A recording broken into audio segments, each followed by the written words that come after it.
안녕하세요. 건강 365 아나운서 최인경입니다. 정확한 원인은 밝혀지지 않았지만 우리 몸의 정상 혈액세포가 암세포로 전환이 되고 증식하면서 생기는 병이 백혈병입니다. 특히 백혈병 세포가 무한 증식으로 늘어나기 때문에 문제가 되는데요. 암세포 변화가 발생한 곳에 따라서 골수구성 백혈병 그리고 림프구성 백혈병으로 구분이 됩니다. 오늘은 림프구 쪽에서 발생한 림프구성 백혈병, 급성 림프모구 백혈병에 대해서 알아봅니다. 감염과 출혈과 같은 합병증의 위험이 치명적이라는 지적인데요. 어떤 위험이 있는지, 치료는 어떻게 진행이 되는지 자세히 알아봅니다.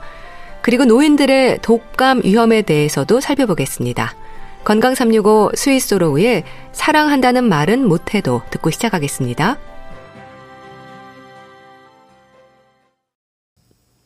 KBS 라디오 건강 365 함께하고 계십니다. 혈액암에는 여러 종류가 있습니다. 그중에 하나가 급성 림프모구 백혈병인데요. 우리 혈액 내 림프구의 악성 종양입니다. 림프구에 대한 이해가 우선돼야 급성 림프모구 백혈병의 위험을 알 수 있지 않을까 싶은데요. 어떤 질환이고 어떤 위험이 있는 질환일까요? 가톨릭대 은평 성모병원 혈액내과 김병수 교수와 함께합니다. 안녕하세요, 교수님. 네, 안녕하세요. 네, 흔히 백혈병이라고 하면 급성 골수성 백혈병을 떠올립니다. 근데 급성 림프모구 백혈병에 대해서는 익숙치 않거든요. 급성 골수성 백혈병과 비교할 때 그리 흔한 질환은 아닌 걸까요? 예, 맞습니다. 급성 림프모구성 백혈병은 이제 흔히 생각하는 이제 급성 골수성 백혈병과 비교해서 대략 한 3분의 1 정도로 적게 발생합니다. 그래서 백혈병도 아주 흔한 암은 아니지만 그 중에서도 이제 림프모구성 백혈병은 상대적으로 좀 더 드물다라고 볼 수가 있습니다.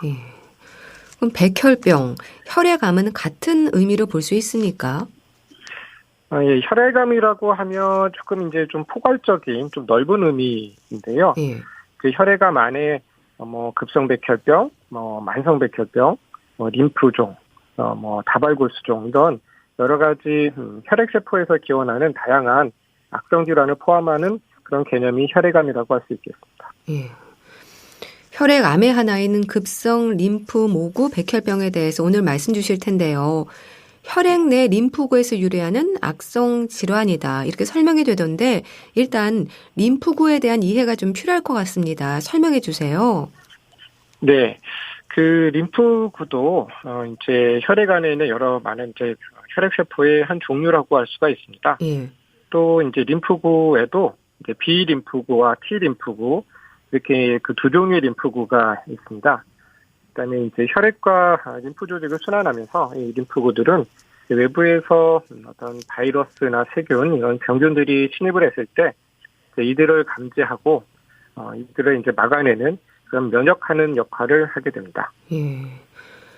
그럼 림프구는 이제 항체를 만들어서 우리 몸을 좀 지켜주는 역할을 하는 거네요. 예, 맞습니다. 그 이제 코로나 바이러스를 이제 예를 들어서 이제 설명을 드리자면, 이제 B 림프구가 이제 항체를 만들게 되고요. 이 항체가 바이러스에 달라붙어가지고 이 바이러스가 활동을 못하게 이제 우리 몸의 세포를 감염을 시키거나 이제 그런 것들을 차단하는 역할을 하게 됩니다. 또 T 림프구는 어떤 바이러스에 이미 감염된 그런 세포들이 있을 때 이 감염된 세포들을 직접 제거를 해가지고 그 더 이상 바이러스가 증식하지 못하도록 이렇게 차단하는 역할을 합니다. 예. T 림프구, B 림프구 사실 좀 어려운데요. 그러니까 말하자면 세포가 완전히 성숙이 되지 못한 상태에서 너무 많아지면서 문제가 좀 생긴다는 건가요? 예, 그래서 조금 어려운 용어 설명 한 번 더 드려야 될 것 같은데요. 이제 림프구 중에서 좀 미성숙한 조금 어린 그런 림프구들을 이제 림프모구라고 따로 부릅니다.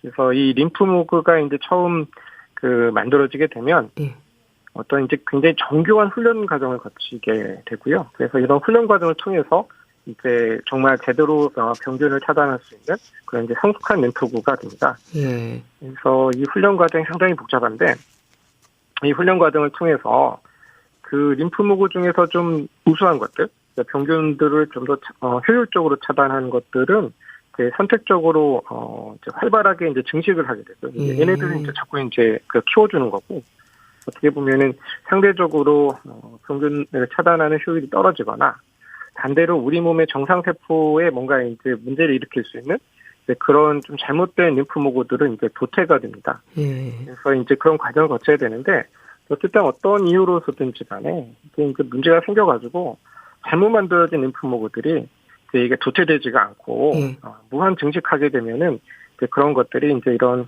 급성 림프모구성 백혈병의 이제 시작 단계라고 할 수가 있습니다.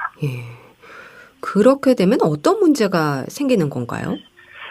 그래서 이런 악성화된 림프모구가 이제 무한 증식하는 그런 장기가, 그런 부위가 이제 우리 몸 안에 뼈 안에 있는 골수입니다. 이런 골수에서 이런 림프구들의 이제 성숙, 이제 만들어지는 과정뿐만 아니라 다른 백혈구라든지 뭐 다른 정상적인 적혈구, 혈소판, 이제 이런 다른 이제 혈액 세포들도 다 만들어져야 되는데, 그 골수에서 림프모구가 무한 증식을 하게 되면 그 주변에 있는 정상적인 그런 이제 조혈 과정이 억제가 되고, 그래서 이제 적혈구가 부족해서 이제 빈혈이 오고, 또 이제 혈소판이 부족해져서 이제 지혈이 잘 안 되는, 그래서 멍이 들고 출혈 증상이 나타나는 이제 그런 문제들이 생기게 됩니다. 그러니까 빈혈에 뭐 출혈, 멍, 감염까지 여러 위험에 노출이 될 수 있는 거네요. 예, 맞습니다. 이 백혈병은 이제 소화기 암에서 가장 높은 발병률을 보이는 질환이죠. 그 중에서 림프모구 백혈병이 어느 정도인가요? 이제 20세 이하, 이제 그런 소아 청소년기에 발생하는 급성 백혈병 중에서는요, 이제 대략적으로 림프모구성 백혈병이 한 75% 정도, 그다음에 이제 급성 골수성 백혈병이 한 25% 정도를 차지합니다. 그래서 이제 소아 환자라면은 이런 림프모구성 백혈병이 상당히 이제 아주 중요한 질환으로 볼 수가 있고요.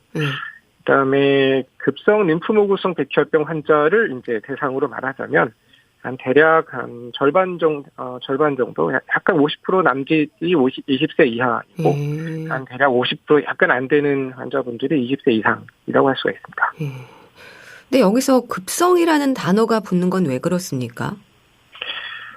이제 환자분들이 이제 처음 이런 그 병을 이제 시작하게 되면은, 처음에는 사실 특별한 증상이 있는 건 아니시고요. 어떻게 보면 좀 기운 없고 피로하고 쇠약하고 좀 미열 나고 이런 것들이 이제 슬슬 진행을 하는데, 한두 달 안에 뭐 고열도 나고, 그다음에 이런 출혈 증상, 그다음에 어디 이제 빈혈로 인해서 굉장히 심하게 피로감 느끼신다든지, 뭐 체중이 많이 감소한다든지, 이제 이런 문제들이 발생을 합니다. 그래서 다른 뭐 만성백혈병이나 다른 혈액암에 비해서 좀 한두 달 안에 좀 빨리 진행한다. 이제 그런 의미에서 급성이라는 이제 수식어가 붙게 되었습니다. 혹시 뭐 형제간이라든지 가족력도 발병 위험에 영향이 있습니까? 근데 많이들 걱정은 하시는데, 대부분의 경우, 이제 어떤 가족 중에 그런 급성 백혈병 환자분이 있다고 해서, 어떤 유전이나 가족력에 의해서 다른 가족들도 걸리지 않을까 하는 그런 위험은 그렇게 높지는 않습니다. 그래서 너무 염려하지 않으셔도 될 것 같습니다. 성인 환자도 있을 텐데요. 이거는 주로 노년층에서 위험이 생기는 건가요? 앞서 말씀드렸듯이 그런 급성 림프모구성 백혈병 환자의 한 50% 정도가 20세 이상이신데요. 대략 나이대별로 비슷하게 발생하긴 하지만 한 55세에서 한 70세 사이에서 조금 더 약간 더 발병률이 증가하는 그런 경향이 있습니다. 급성 림프모구 백혈병은 위험한가? 이런 질문을 많이 받으실 것 같은데 어떻습니까? 네, 이게 뭐 쉬운 질환이라고 뭐 치료가 아주 쉬운 질환이다 이렇게 볼 수는 없겠지만, 또 이제 성인 환자에서 이제 급성 골수성 백혈병하고 이제 급성 림프모구성 백혈병을 좀 비교를 해보자면은, 이제 급성 림프모구성 백혈병이 조금 더 재발을 더 하는 경향이 있긴 합니다. 하지만 이제 급성 림프모구성 백혈병이 어떤 항암 치료나 이런저런 치료에 대해서 어떤 반응률, 치료 효과는 더 좋은 편이어서요. 예. 그래서 이제 다 이거 종합해서 생각을 해보면 그 두 종류의 급성 백혈병이 조금 뭐 비슷한 정도의 생존율, 완치율 이런 걸 이제 보인다고 할 수가 있고요. 예. 그다음에 이제 반면에 아까 이제 소아에서 이제 급성 림프모구성 백혈병이 좀 많다 이렇게 말씀을 드렸는데 소아에서 이제 그런 급성 림프모구성 백혈병은 치료가 잘 됩니다. 그래서 이제 완치율이 한 75%에 달할 정도로 굉장히 좋습니다. 예. 이게 질환의 진행 속도도 좀 빠르고 좀 공격적이고 재발률도 높고 재발하면 예후도 좀 좋지 않은 경우도 있는 건가요?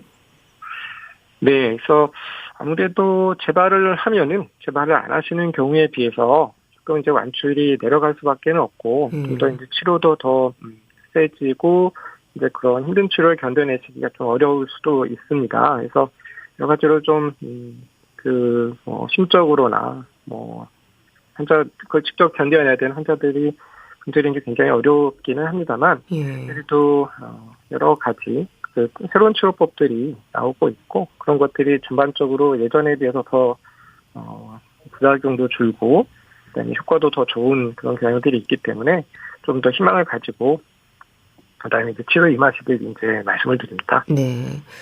재발을 막는 게 아주 중요할 것 같은데요. 재발했을 경우에 사용이 되는 치료제는 있는 건가요? 예. 그래서 처음 급성 림프모구성 백혈병이 진단이 되면은 이제 항암 치료 이제 어떤 항암제를 여러 가지 이제 항암제를 포함한 이제 항암 치료를 하게 되는 경우가 많고요. 예. 이렇게 해서 어떤 완전 간해가 왔다. 그래서 이제 좋아졌다라고 하면은 조혈모 세포 이식을 이제 하는 경우가 많습니다. 그래서 왜 그러냐면 항암 치료만으로 치료를 끝내면 성인의 경우에서는 재발을 막는데 조금 한계가 있고요. 그래서 이제 조혈모 세포 이식까지 하는 것이 재발률을 재발을 방지하는데 좀 더 도움이 될 수가 있습니다.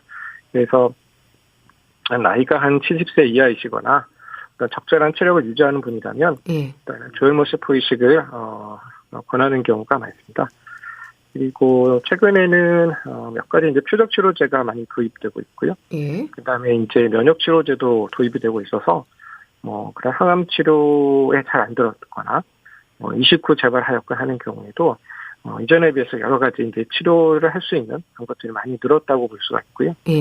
그다음에 최근에 이제 굉장히 많은 관심을 받고 있는 CAR-T 세포 치료라고 이제 새로 도입이 되었는데요. 이게 25세 이하 환자에게는 굉장히 좋습니다. 그래서 25세 이하 환자에게는 많은 도움이 되고요. 아쉽게도 25세 이상의 환자분들에게는 CAR-T 세포 치료가 기존에 있는 다른 치료에 비해서 이렇게 아주 우월하다라고 할 정도는 아니어가지고요. 아직은 25세 이상의 그런 조금 성인의 그런 이제 림프모구성 백혈병 환자분들에게는 CAR-T 세포 치료가 아직 허가가 되어 있지는 않습니다. 그 CAR-T 세포 치료는 어떻게 받는 건가요?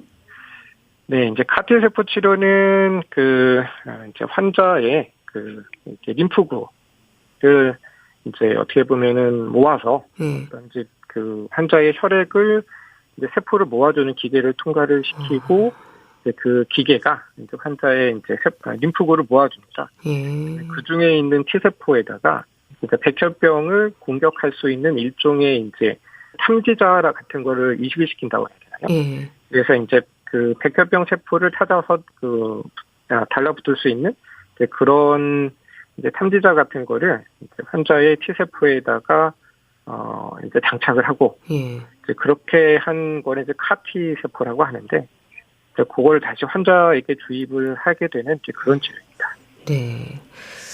재발에 대한 말씀 주셨는데요. 급성 림프모구 백혈병 성인 환자의 절반 가까이는 완전 관해에 도달해도 미세 잔존 질환이 존재한다라고 하더라고요. 이 부분이 재발 위험에 대한 지적인 거죠? 예, 맞습니다. 그래서 완전 관해가 도달하더라도 어떤 재발 위험이 있는 거는 사실인데요. 이제 그 중에서 그 완전 관해가 왔지만 미세 잔존 질환이 남아 있다면 이제 미세 잔존 질환이 없는 경우에 비해서 상대적으로 재발 위험이 높다고 할 수 있습니다. 여기서 미세 잔존 질환이라는 게 어떤 건가요? 네. 그래서 이게 좀 쉽게 말씀을 드리자면은, 그래서 한 몇백 개 내지는 한 몇천 개 정도의 세포를 이제 검사를 해가지고 어떤 방법이든지 이제 그 중에서 그런 백혈병 세포가 안 보인다라고 했을 때 대략 이제 그 정도를 완전 간이라고 할 수가 있습니다. 근데 이제 좀 더 많은 세포, 뭐 몇만 개 내지는 몇십만 개 그런 세포를 검사해서 이제 백혈병 세포가 있는지 없는지까지를 봤을 때, 이제 그럴 경우를 이제 미세잔존 질환이 있다 내지는 없다라고 이제 할 수가 있고요.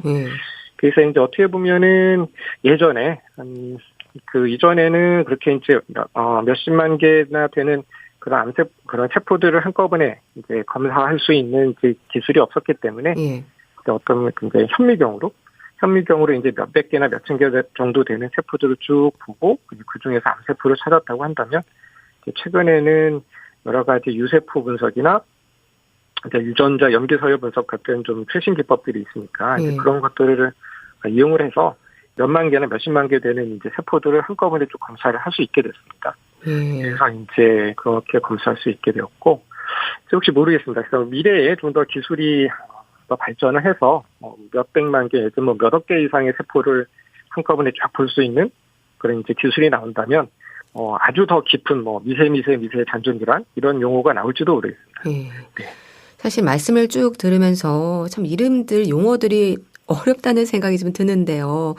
완전관해, 미세 잔존 질환 등등 환자나 가족들에게 이런 것들을 설명할 때도 좀 힘드시겠어요. 최대한 좀 쉽게 풀어서 설명드리려고 이제 말씀드려 노력은 하고요. 그래서 뭐 저희 병원도 그렇고 많은 병원이나 이제 의료진들이 이런 환자 교육 자료들을 요즘은 병원 홈페이지나 유튜브에 많이 올려놓고 있습니다. 그다음에 이제 그래서 혹시 이런 거에 관심이 있으시거나 주변에서 환자분이 계시다면 아마 검색해 보시면 이런 교육 자료들이 있으니까 좀 읽어보시면은 그래도 좀 이해가 되실 것 같습니다. 네. 골수 검사를 해서 백혈병 세포가 떨어진 걸 확인하고 이제 항암 치료까지 이겨낸 후에도 안심할 수 없을 텐데요. 재발 방지를 위한 관찰이 좀 필요할까요? 네, 그래서 재발 가능성은 있기 때문에 거기에 대해서는 이제 정기적으로 이제 혈액 검사를 이제 하도록 되어 있고요. 그래서 쭉 지켜보는 게 필요하고, 하지만 거기에 대해서 너무 두려워하실 필요는 없다고 저희는 이제 항상 환자분들에게 자주 설명을 드립니다. 네. 그래서 미세 잔존 질환을 치료할 수 있는 약제가 있다는 건 이제 다행일 텐데, 근데 또 비용 부담이 그야말로 부담이라고 하던데요. 예, 그래서 그런 미세 잔존 질환이 있는 분들에게 이제 효과적으로 미세 잔존 질환을 없애줄 수 있는 이제 그런 약제가 있습니다. 그래서 이제 그런 약제를 사용해서 미세 잔존 질환을 없앤 다음에 그 다음에 조혈모습 이식을 하게 되면 조금 더 재발률이 떨어지고 그 완치율이 올라갈 수 있습니다. 그래서 뭐 바람직한 약이고 그렇긴 한데 아직은 이제 건강보험에서 급여가 되지는 않습니다. 그래서 의료진 입장에서도 이제 그런 고가의 약들을 환자분들에게 이제 추천드리기가 좀 여러 가지로 좀 부담이 되기도 하고 현실적으로 어려운 점이 많아서 그러한 약제가 가능한 조기에 이제 건강보험에서 이제 급여가 되기를 저희가 희망하고 있습니다. 예. 미세 잔존 질환의 양성 환자가 이제 고위험군이라고도 할 수 있을 텐데요. 이런 경우에 어떻게 조심하고 관리하면 좋은 걸까요? 예, 그래서 많이들 궁금해하시는 부분이고 저희도 이제 자주 질문을 받습니다. 그래서 미세 잔존 질환뿐 아니라 뭐 여러 가지에서 이제 재발 위험을 낮추기 위해서 어떤 방법들을 여쭤보시는데 이제 의학적으로 입증된 방법으로 어떤 그런 이제 의학적으로 입증되었다는 이제 그런 측면에서 볼 때 어떤 식사나 뭐 음식이나 건강식품이나 그런 이제 어떻게 보면 환자분들께서 스스로의 노력을 할 수 있는 그런 방법을 통해서 재발을 낮출 수 있는지는 이제 명확히 입증된 바가 없습니다. 그래서 그런 것들에 대해서 이제 이렇게 하시면 된다라고 이제 추천드리긴 조금 조심스러운 면이 좀 있고요. 하지만 그렇게 또 어떻게 생각을 하면은 그 평소에 그냥 건강 관리나 이런 것들이 잘 되시는 경우들이 나중에 이제 재발을 하더라도 훨씬 더 치료를 잘 견디시고 그런 잘 받으실 수 있기 때문에 평소에 꾸준한 건강 관리는 굉장히 중요하다 이렇게 말씀드릴 수 있겠습니다. 네. 급성 림프모구 백혈병의 재발 방지 강조하셨는데요. 환자와 가족들에게 또 하고 싶은 말씀 주시죠. 예, 저도 이제 환자분들에게 자주 드리는 말씀인데, 이제 급성 림프모구성 백혈병의 경우 이제 주변에서 재발 위험에 대해서 많이들 말씀을 하십니다. 하지만 이제 재발 위험은 이제 머리로만 생각을 하시고요. 이제 이것 때문에 이제 마음을 어지럽히지 마시고 어떻게 보면 그런 공포와 불안이 그런 환자의 그런 일상생활이나 그런 거를 너무 침해하지 않도록 이제 중심을 잘 잡으시는 것이 중요할 것 같고요. 그래서 굉장히 쉬운 일은 아닌데, 그래서 항상 그래서 이제 머리로 재발 위험에 대해서는 이성적으로 생각하셔서 이제 어떻게 치료하시고 어떻게 건강 관리하시는 거가 좋을 건지 잘 이제 현명하게 생각을 하시지만 마음은 이제 그런 항상 너무 불안해하지 마시고 안심하시고 그다음에 일단 즐거운 생활을 이렇게 하시도록 하시는 게 굉장히 좋을 것 같습니다. 네, 말씀 잘 들었습니다. 자, 오늘은 혈액암 중 하나인 급성 림프모구 백혈병에 대해서 알아봤는데요. 가톨릭대 은평 성모병원 혈액내과 김병수 교수와 함께했습니다. 감사합니다. 네, 감사합니다. KBS 라디오 건강365 함께하고 계신데요. 에드 시런의 포토그래프 듣고 다시 오겠습니다.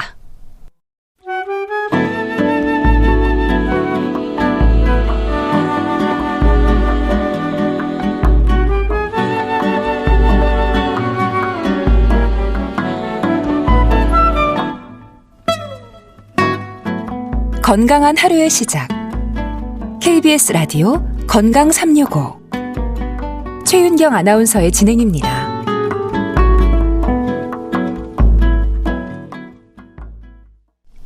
독감 예방접종이 진행 중입니다. 노인을 비롯해서 고위험군 대상에 대해서는 무료 예방접종으로 인플루엔자 예방을 위한 노력이 이어지고 있는데요.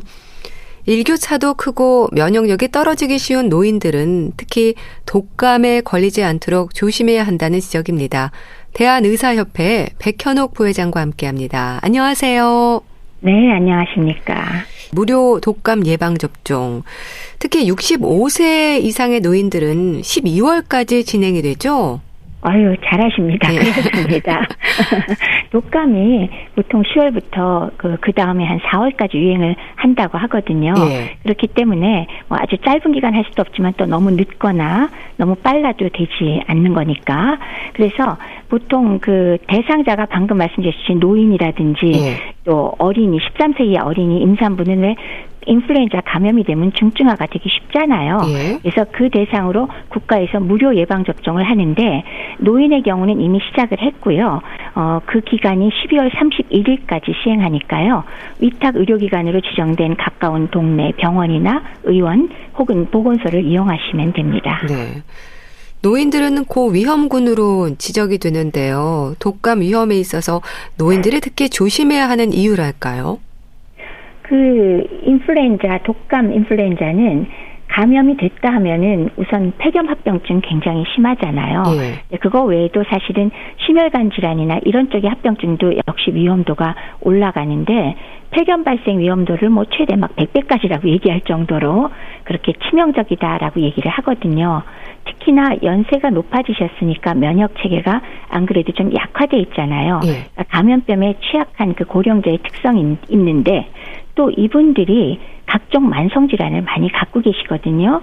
따라서 여기에 독감이 겹쳐지면은 중증 합병증과 동반되어서 입원을 한다거나 심지어는 사망까지도 하는 그런 요인이 되기가 쉽죠. 그렇기 때문에 뭐 상당히 조심을 해야 되겠죠.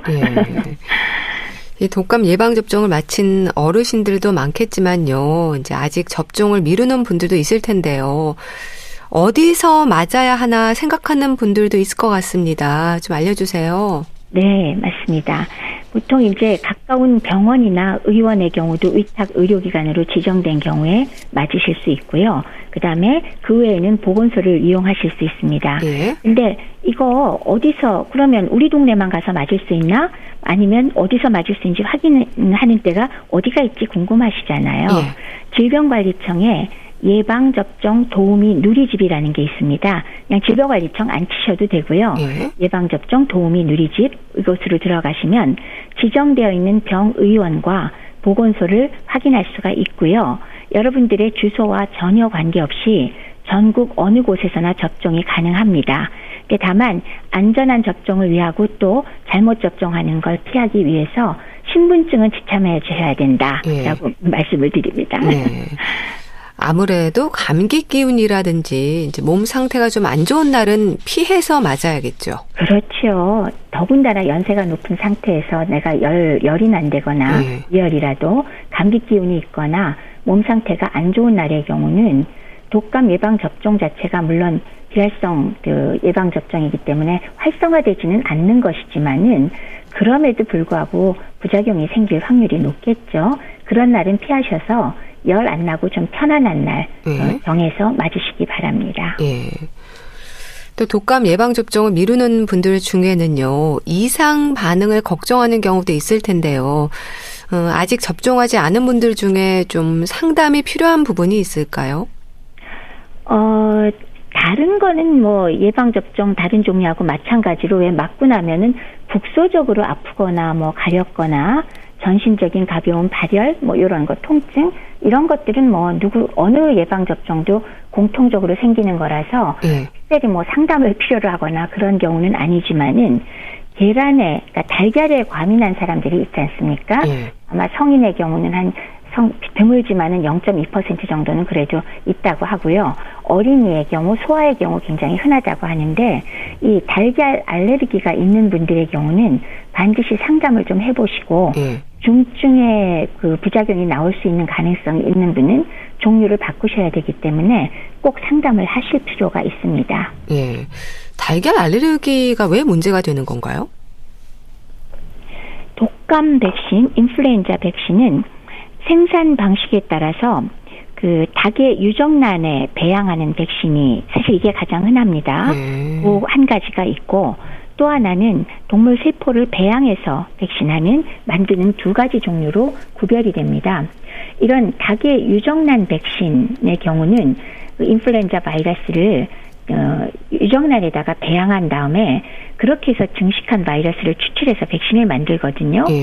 그렇기 때문에 당연히 달걀에 들어있는 그 주요 항원 단백질, 소위 오브 알부민이라 그러는데 계란 알부민이라고나 할까요? 그게 백신에 포함되면 알레르기 있는 분들은 당연히 반응을 일으킬 수가 있겠죠. 이거에 비해서 세포 배양 백신은 동물 세포를 이용해서 바이러스를 배양해서 백신을 만들기 때문에 달걀 알레르기가 있는 사람도 별 문제가 없겠죠. 물론 가벼운 달걀 알레르기의 경우는 일반 독감 백신 맞아도 됩니다. 뭐 두드러기 정도 나오는 거는 뭐 그건 약물로 쉽게 조정이 되니까. 그렇지만은 달걀에 대해서 아나필락시스, 갑자기 쇼크에 빠진다거나 중증의 달걀 알레르기가 있는 경우다. 그러면은 각 시도별로 특별히 지정된 보건소와 위탁 의료기관에서 세포배양 인플루엔자 백신 접종이 가능하니까요. 상담하시고 알아보신 다음에 백신 접종을 하시기 바랍니다. 근데 독감 예방 접종을 하신 분들 중에는 이제 독감에 걸리지 않을 거라는 생각을 하는데 어떨까요? 우리가 독감 예방 접종을 보통 이제 접종하고 한 2주 후에는 이렇게 잘 방어할 수 있는 항체가 생긴다고 하고요. 그게 한 6개월 정도 지속된다고 하긴 하는데 그럼에도 불구하고 맞은 사람 100%가 생기는 예방 접종은 사실은 거의 없죠. 그렇죠. 그래서 일반적으로 독감의 경우도 유행하기 전인 9월이나 10월 중에 예방접종을 하라고 하는데 그때에서 우리가 기대하는 효과는 대략 한 60에서 90%, 그러니까 많게는 10명 중 9명이지만 적게는 10명 중 6명 정도가 효과가 있습니다. 즉 나머지는 걸릴 수도 있다는 거죠. 그렇지만 그러면 걸리는 사람은 몽땅 문제가 되느냐? 그런 건 아니고요. 독감 예방접종 자체의 주 목적이 완벽하게 발병을 다 막는 것보다는 인플루엔자 독감에 걸렸을 때 2차로 생기는 합병증을 줄이고 그로 인해서 입원을 한다거나 아니면 사망까지 이르는 그런 상황을 감소시키는 게 목적이기 때문에 이를테면 걸려도 독감 예방주사를 맞은 분은 조금 덜하게 걸릴 것이다라는 생각을 하는 게 맞습니다. 네. 그러니까 독감에 걸린다고 해도 좀 약하게 지날 수 있다고 볼 수 있겠네요. 정확하십니다. 그러니까 예방접종 후에도 걸릴 수는 있으나 중증으로 진행할 가능성을 낮추니까 가볍게 지나가는 거다. 이렇게 이해하시면 맞겠습니다. 네. 예방 접종 후에 독감에 걸린다고 해도 이제 노인들의 경우에는 입원이나 사망 위험을 줄일 수 있다는 점에서도 어르신들의 독감 예방 접종의 의미는 이제 크다고 할 수 있겠는데요. 이게 또 합병증의 위험을 말하는 거죠? 그렇습니다. 인플루엔자 합병증은 특히나 노인 그리고 만성질환자에게 잘 발생하는데요. 노인은 안 그래도 만성질환 대부분 갖고 계시잖아요. 그렇죠. 그렇기 때문에 노인의 경우 걸렸다 하면은 입원하시거나 아니면 사망하는 경우가 왕왕 생기는 겁니다. 물론 그중에 가장 중하고 가장 흔한 합병증은 세균성 폐렴이 되겠고요. 물론 이게 상기도 감염 쪽을 일으키니까 중이염도 생길 수 있고 심장 쪽에 심근염이나 심낭염도 생길 수 있고 또 기흉도 일으킬 수 있고 뇌염이나 척수염이나 아니면은 근육의 융해증도 동반되기도 하긴 하지만 그럼에도 불구하고 가장 중요한 것은 세균성 폐렴이 가장 중요하고요. 그렇다면 이러한 합병증의 위험도를 얼마큼이나 줄이냐? 독감 백신을 맞았을 경우에 직접적인 합병증으로 인한 입원을 줄이는 것도 대략 한 30 내지 70%니까 절반 이상을 줄일 수 있고요. 사망이 역시 한 27%에서 75%까지 줄일 수 있으니까 결국 50-60% 이상 감소시킬 수 있다. 뿐만이 아니라 만성질환을 갖고 있는 면역 저하되어 있는 경우에 역시도 이런 입원과 사망률을 43에서 56%가 역시 절반 정도 감소시키는 것으로 보고된 걸로 봐서는 예방접종을 하시면 절반 이상 입원이나 사망률을 줄일 수 있다는 말씀은 드릴 수 있겠습니다. 합병증의 위험 쭉 얘기해 주셨는데 그럼에도 불구하고 여전히 독감을 독한 감기로 생각하는 경우가 있지 않나 싶습니다. 맞아요. 우리말 이름이 좀 잘못된 것 같죠. 그러니까 왜 증세가 감기랑 비슷하면서 굉장히 심하게 앓고 잘 낫지 않는다 그래서 우리말로 명명된 병명이 독감입니다. 근데 독감이면 사실 독한 감기잖아요. 이 이름이 잘못된 거고요. 일반적인 감기는 왜 여러 종류의 바이러스인데 물론 흔한 거는 리노바이러스라고 왜 코에 있는 바이러스 혹은 아데노바이러스 같은 것들 이런 것들이 원인이 되는데 감기의 경우는 사실은 특별히 치료가 필요 없잖아요. 혼자서 저절로 낫는 건데, 근데 독감의 경우는 일단 바이러스 종류가 다릅니다. 인플루엔자 바이러스라는 아주 독특한 바이러스가 독감을 유발하기 때문에 일단 원인부터 전혀 다르다라는 게 첫 번째고요. 그다음에 또 하나는 감기는 연중 어느 때라도 사실은 내 몸 상태가 안 좋거나 아니면 낮밤에 기온차가 크거나 이런 여러 가지 이유로 언제든지 걸릴 수 있잖아요. 그래서 원인이 그렇게 되고 그다음에 시기가 감기의 경우는 아무 때나 걸릴 수 있지만 독감의 경우는 우리나라의 날씨가 아주 춥고 건조한 시기 10월 말부터 보통 4월까지 발생률이 높아지죠. 그렇기 때문에 발생 기간도 다르다. 그다음에 이제 또 하나 꼽아 본다면 독감의 증상이 왜 아까 독한 감기로 생각한다는데 그게 맞기도 하고 틀리기도 하는 게 우선은 호흡기 증상이 물론 오지만 그것보다도 더 심한 건 아주 심한 고열 그리고 그걸로 인해서 오한이 오고 통증, 근육통이 매우 심하고 두통도 오고 피로감 심하고 그러면서 합병증이 굉장히 쉽게 동반이 되고 사망할 수도 있다. 이런 특성이 있고요. 그다음에 마지막으로 독감은 치료제가 특별한 게 있지요. 항바이러스제가. 감기는 사실 그런 거 안 쓰잖아요. 그리고 또 독감은 예방접종이 가능하죠. 특별한 바이러스이기 때문에 이런 것들이 전혀 다른 질병이라는 걸 염두에 두시고 또 이제 말씀하시는 게 이거잖아요. 나 독감 주사 맞았는데 왜 감기 걸려? 그러면 안 됩니다. 전혀 다른 질병입니다. 독감으로 인한 합병증으로 이제 폐렴 위험도 지적해 주셨는데요. 실제 폐렴으로 이어지는 경우가 흔한가요? 그렇죠. 독감의 경우 왜 물론 전신 증상, 고열, 오한, 근육통 이런 것들이 상당히 심한 게 특성이지만 동시에 상기도 증상이 동반되거든요. 그렇기 때문에 상기도 쪽이 약한 문제가 생기면 당연히 가장 흔하고 문제가 되는 게 폐렴 합병증이고요. 특히나 노인들은 만성질환을 이미 가지고 있거나 노화로 인해서 면역체계가 약해져 있잖아요.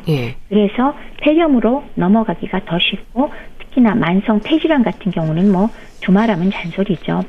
실제로 연령이 높아질수록 독감 합병증으로 사망할 위험이 점점 올라가기 때문에 연령별로 끊어봤을 때 84세 이상의 노인은 가장 폐렴으로 이어질 가능성이 높고 사망률도 가장 높다라는 거는 잘 알려진 사실입니다. 네. 그러니까 고혈압, 당뇨병 등을 앓고 있는 만성 질환자들이나 면역력이 떨어져 있는 분들 같은 경우는 특히 조심을 좀 하셔야겠네요. 그렇죠. 이런 만성 질환을 갖고 있기 때문에 더더구나 면역력이 낮아지잖아요. 그래서 그런 경우에 폐를 둘러싸는 막에 염증이 생기는 축막염도 또 생기기 쉽고요. 또 폐렴까지 진행이 되다 보니까 우리 왜 폐렴이 보통 2차로 세균이 감염되면서 생기는 경우가 많잖아요. 그게 이제 폐에만 국한돼 있지 않고 혈류를 타고 온몸으로 돌아다닌다. 그러면은 폐혈증이나 혹은 호흡곤란 증후군 같은 그런 치명적인 상황이 벌어질 가능성이 높고 사실 그 정도까지 가면은 생명의 위험이 대단히 높죠. 특히 노인의 경우는. 그렇기 때문에 문제가 큽니다. 오늘은 특히 어르신들의 독감 예방 접종과 함께 있을 수 있는 폐렴의 위험에 대해 말씀 들었는데요. 아직 독감 예방 접종을 안 하신 분들에게 어떤 말씀을 강조해 주실까요? 우선 제가 계속 강조하지만 독감은 단순 감기가 독한 게 절대 아니다. 그래서 연세가 높은 분들이 독감에 걸리면 폐렴으로 진행될 가능성이 아주 높고 입원이 필요하기도 하고 사망 확률도 매우 높습니다. 그래서 예방접종을 함으로 인해 갖고 100% 내가 안 걸리게 할 수는 없지만 걸리더라도 가볍게 지나간다고 이해를 해 주시고요. 그로 인해서 독감으로 인한 입원이나 사망 확률이 절반 이하로 줄어든다라는 걸 꼭 염두에 두시고 놓치지 말고 독감 예방접종 꼭 하시고요. 또 최근의 경우는 코로나 때문에 예방접종 그러면 많은 분들이 어마 뜨거라 또 부작용 나오는 거 아니야? 라고들 하시는데 아까 말씀드렸듯이 달걀에 대해서 특별히 심한 알레르기를 가졌던 분이 아니라면은 대체로 국소적인 그런 합병증과 뭐 가벼운 전신 열감 이런 것들은 있을 수 있지만 우리가 얻는 게 훨씬 많으니까요. 바로 쫓아가셔서 맞으시고요. 12월 말까지 무료로 접종이 되니까 반드시 맞아주시기 바랍니다. 네. 코로나19 백신과 독감 예방 접종을 같이 해도 되는 건가요? 네, 같이 하셔도 됩니다. 또 독감 유행 시기로 볼 때 아직 독감 예방 접종을 안 한 어르신들은 지금도 이제 필요한 거죠? 그럼요. 그리고 이제 무료 접종을 20일부터 65세 이상 다 해당이 되거든요. 그러니까 국가에서 무료로 해주잖아요. 근데 특히나 만약에 65세 이상의 경우에 아직까지 폐렴 예방 접종을 하지 않으셨으면 독감과 폐렴도 같이 맞으실 수 있거든요. 그래서 일반적으로는 뭐 오른쪽 왼쪽 따로 맞아라 그런 얘기도 하지만은 폐렴의 경우는 뭐 여러 번 맞는 건 아니지만은 아직 맞지 않으신 분들의 경우는 독감을 요번에 맞으시면서 폐렴과 같이 맞으시면 2차로 오는 폐렴도 일부는 우리가 또 예방이 가능하니까 훨씬 더 사망률을 줄일 수 있다고 합니다. 그렇기 때문에 함께 맞아주시기 바랍니다. 그러니까 독감 예방 접종과 폐렴 백신도 같이 맞는 게 좋고, 근데 뭐 대상포진도 함께 맞아도 괜찮을까요?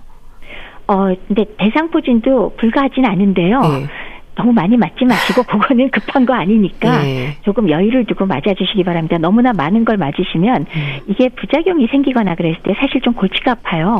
어느 게 원인인지도 정확히 말하기가 어렵기 때문에 내가 쫓아가서 4개를 함께 맞겠다. 이건 제가 좀 말리고 싶은데요. 부작용은 뭘 말하시는 건가요? 그러니까 왜 부작용이 물론 국소적인 그냥 맞은 자리가 발적이 일고 가렵고 고기만 아픈 거는 사실 별 문제 아니잖아요.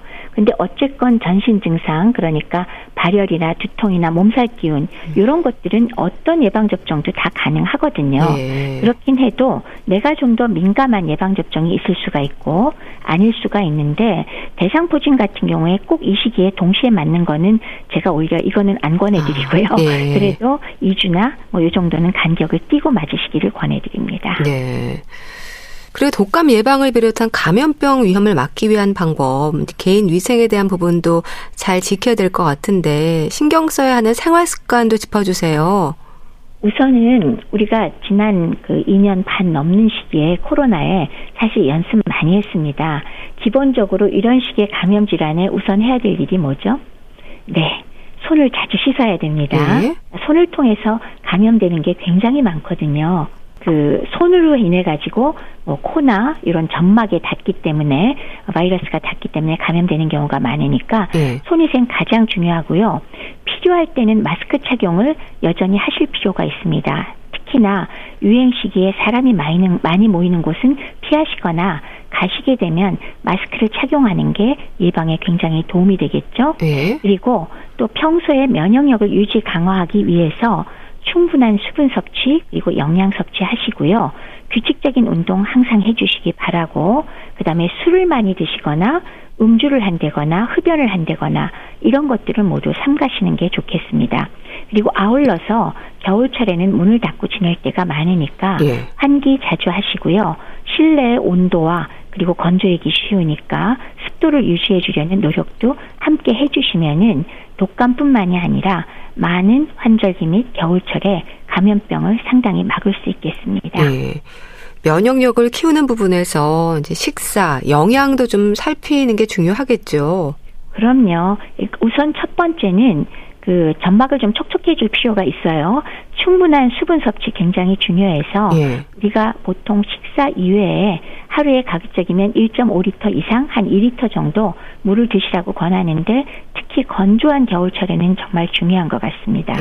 그리고 영양 섭취는 평범하게 얘기한다면 규칙적인 식사하시고 골고루 드시라 그렇겠지만 이제 만약 또 조금 더 들어간다면 당연히 채소를 충분히 드셔서 여러 가지 비타민과 미네랄을 충분히 섭취하시는 거 반드시 필요할 거고요.